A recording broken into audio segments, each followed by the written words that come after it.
अभी विज्ञानियों को ये बात माननी पड़ती है कि पूर्णिमा के दिन पागल लोगों में जितनी अशांति है, गंदी हिलचाल होती है, और दिनों में नहीं होती।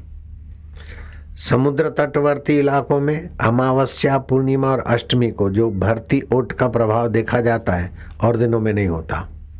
तो मैं तो करीब हर सत्संग में बोलता हूँ कि अमावस्या को, पूर्णिमा को अगर पति पत्नी का कोई व्यवहार करते हैं तो बड़ा घाटा होता है। अगर उस समय गर्भ रह जाए तो वो बालक विकलांग पैदा होगा, शरीर से नहीं तो मन से, अर्ध दिमागी होगा। अगर गर्भ नहीं रहा तभी भी पूर्णिमा और अमावस्या को संभोग करने वाले व्यक्ति को जीवन भर गोलियां, दवाइयां, इंजेक्शन ले, फिर भी स्वास्थ्य सुधरे नहीं, ऐसी बीमारी पकड़ लेती है। तो ग्रह नक्षत्रों का असर तो होता है, तिथि त्योहार का। बोले हम सब नहीं मानते, नहीं माने तो फिर करके देख।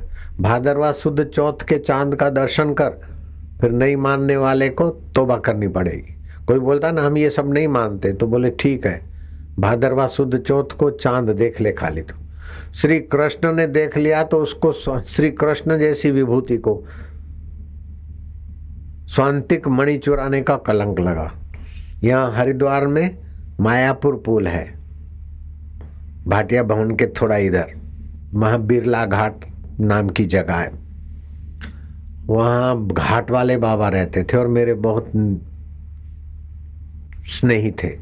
जंगल में, हम बिलकेश्वर के जंगल में जाके बैठते थे, आज से 15, 20, 25 साल पहले की बात। तो मेरे को उन्होंने पूछा कि भादरवा शुद्ध चौथ का चंद्रमा तुमने कभी देखा क्या? मैं तो नहीं देखा। बोलते हैं कि भादरवा शुद्ध चौथ का चांद देखने से कलंक लगता है, कृष्ण को भी कलंक लग गया था। मैं क्या, शास्त्र में तो ऐसा आता है। बोले मैंने जानबूझ के देखा था, देखा क्या होता है। तो मैं क्या, फिर देखा, फिर क्या हुआ साल भर में? बोले कुछ नहीं, मेरे को तो कुछ नहीं हुआ। मैंने कहा जब श्री कृष्ण को कलंक लगा तो तुम्हारे को कुछ नहीं हुआ, ये बात मुझे समझ में नहीं आती। अरे बोले किसी ने हरिद्वार की गली गली में लिख दिया था, घाट वाला ऐसे हैं ऐसे हैं, मेरे को कुछ नहीं हुआ।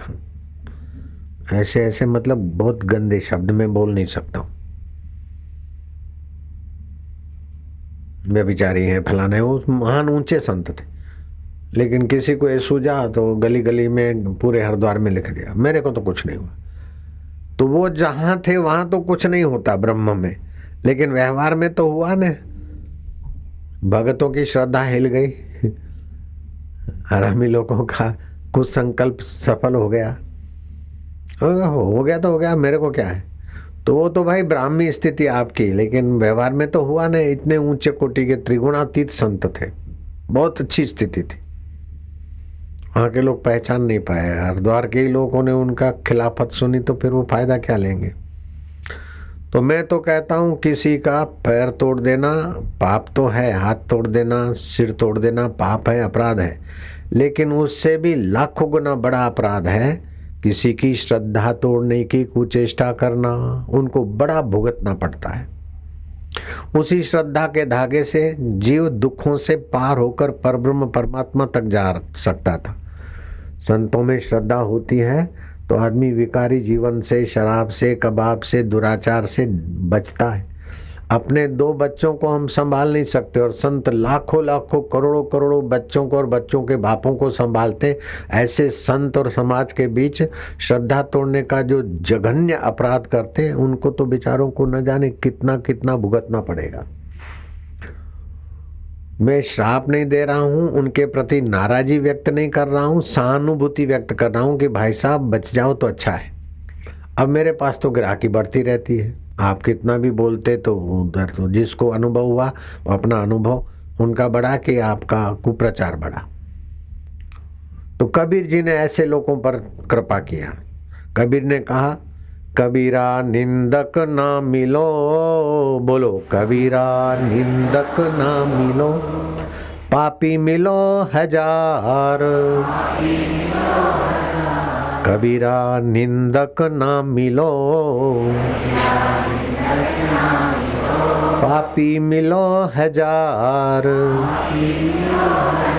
एक निंदक के माथे पर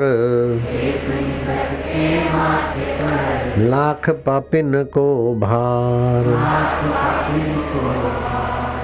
कबीरा निंदक ना मिलो, पापी मिलो हजार, एक निंदक के माथे पर लाख पापिन को भार।